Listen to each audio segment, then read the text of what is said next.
Good Tuesday morning. Thanks for joining us on KARE 11 News Now. I'm Michelle Beck. Developing this morning, investigators are trying to figure out what sparked a house fire in New Hope early this morning.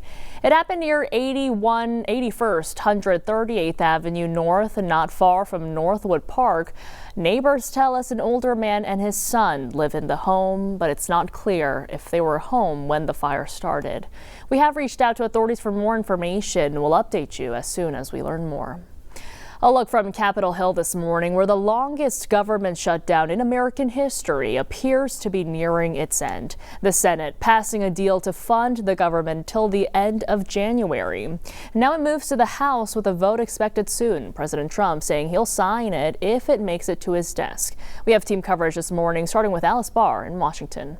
Hi there. President Trump gave his backing to the bill before the Republican-controlled House takes it up, putting the shutdown on track to end by as soon as tomorrow night and leaving divisions among Democrats over what was left out. In a major step toward reopening the government, the Senate overnight giving its final approval to a bill that funds the government through the end of January. The bill as amended is passed. It now heads to the House, where members in recess since late September are racing back to Washington. I got a bill consensus among the members, and that is what we will do. House Republicans can only afford to lose 2 votes, with Democrats opposed. We're going to fight hard to defeat it. The party divided over the move by 8 Senate Democrats who broke ranks to vote with Republicans to end the shutdown, despite no promises on the central sticking point, extending Affordable Care Act subsidies. I think it was a terrible, terrible vote at a time when we have a broken health care system. Senate leadership did agree to a vote before the subsidies expire at the end of the year, sending health care costs soaring. We crystallized the fight about health care for the American people and made it clear who's holding that up. It's President Donald Trump, it's Speaker Johnson, and it's the Republicans. Others arguing Democrats were winning the messaging fight on health care and affordability. You saw that the polling was going our way, and we could have, in my opinion, continued talking about that and potentially had a better outcome. Republicans saying they want a health care fix too. President Trump again floating sending Americans direct payments paid for through tariff revenue. We want a health care system where we pay the money to the people instead of the insurance companies. Administration officials have couched that idea as informal brainstorming. President Trump said he would abide by the terms of the funding deal, including guaranteed back pay for federal workers and rehiring those who were laid off during the shutdown, as well as fully funding urgently needed SNAP low-income food assistance through next fall, though there will be a lag in getting the system back on track. In Washington, Alice Barr, NBC News. So the shutdown could be coming to an end, but the impact on flights nationwide will take longer to ease up. Audrey Russo is at MSP with the latest. Yeah, even the people doing it right are getting bad news. The people getting here early, trying to get through security. Earlier in the morning, we saw a woman coming up the escalator sobbing as she had just found out that her flight had been canceled right as she arrived at the airport. Now, that was possibly an unscheduled cancellation. More than 40 flights are on the books scheduled to be canceled today here at MSP. That's according to FlightAware. The FAA directed airlines to cut 6% of flights across the board today, 8% by Thursday, and then 10% of their schedules by Friday. Now, how that's being communicated to you, the passenger, well, that differs based on the airline. United has published a list of their planned cancellations on their website. Delta and American are being a little more vague, though both airlines canceled more than 300 flights yesterday. So if you're taking a flight that includes a short connection on a regional carrier, that's when you have to keep a closer eye on your airline's app, as those appear to be the trips that the airlines are most likely to cut, like this passenger we spoke to earlier. So we originally were supposed to fly out of Fargo, and all of our flights out of Fargo were delayed or canceled. And so with my husband's job, we needed to figure out different options. And so we ended up coming and staying with my parents and flying out of Minneapolis, so we had better luck. I was on like one of their little tiny commuter planes, so there's often, I feel like, a lot of issues with those planes. So we just knew we would have better luck flying out of a larger airport. Now, all of this mess coming to an end hinges on members of the House of Representatives getting back to D.C. to vote on the deal to end the shutdown that was approved by the Senate. A little bit of irony. How do a lot of those representatives get back to D.C.? using an airplane.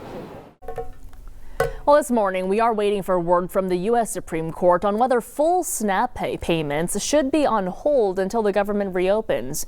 Lower courts have ordered the government to keep the money flowing, but in a warning over the weekend, the USDA told states that are still sending payments to stop immediately and take back the money they've sent. A group of attorneys general, including Minnesota's Keith Ellison, is now suing the federal government so that states can keep sending out those payments.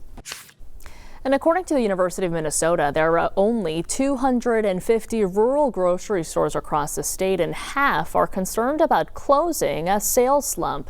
Now they're at risk of losing customers who use SNAP as well. Back here at home, MVTA bus service is offering free rides to and from food pantries in the South Metro. Those rides are available through their rideshare app MVTA Connect with promo code MVTA to Pantry. The transit agency says each account is eligible for 4 rides through the 21st. You can go to their website to see if the MVTA services your city. This morning, we know who Republican House Speaker Lisa Demuth will have as her running mate in her bid for governor. Demuth picking Ryan Wilson, a small business owner from Maple Grove who also ran for state auditor in 2022. The pair will kick off a statewide tour this week. Demuth is the 8th candidate to enter the Republican race for Minnesota's governor. This morning, we have an important recall alert for parents with babies. By Heart baby formula is being recalled after being linked to a botulism outbreak, which includes a case in Minnesota. Infant botulism is a serious illness caused by a bacterial toxin. It can cause paralysis and respiratory failure. The FDA says 13 children have been hospitalized since August.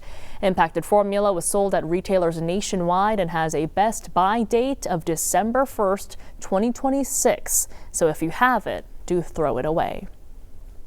Starting tomorrow, the Minneapolis Federation of Educators is expected to hold a ratification vote on a tentative deal with the school district. And this morning, we are learning more about what's in that agreement. It covers 3 separate contracts for teachers, adult educators, and ESPs, and includes smaller class sizes, more support for special education, and pay bumps in all 3 categories. For teachers, that includes a 2% raise this year and another 2% next year.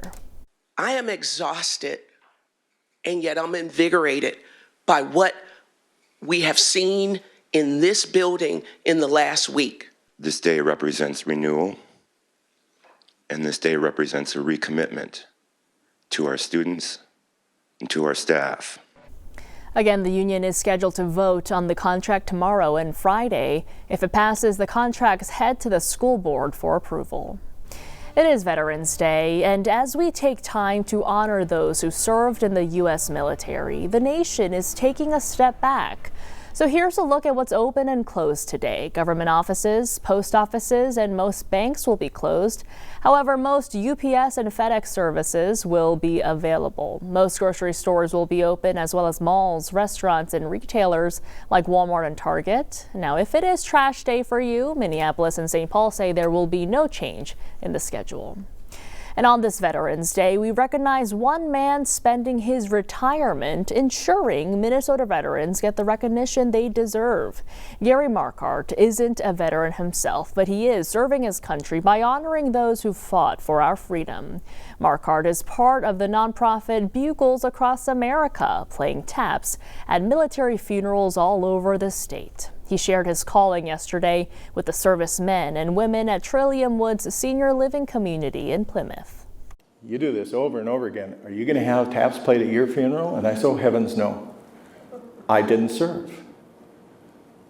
I did not serve. And that is reserved for you, all of you, because we're so grateful. Congress passed legislation in the year 2000, giving veterans a right to at least 2 uniformed military people to fold the flag and play taps on a CD player. Marquardt and the 177 other active buglers in Minnesota aim to take that further. You can volunteer by contacting Buglers Across America. The 2025 ski season is officially here. This is video from Trollhagen as people hit the slopes for the first day of the season yesterday. Wild Mountain is also open for early season skiing and snowboarding. Both will be open for afternoon preseason hours during the week. The hours at both sites are different on the weekends, so make sure to check before you go. Stick with us. More news and weather coming up after the break.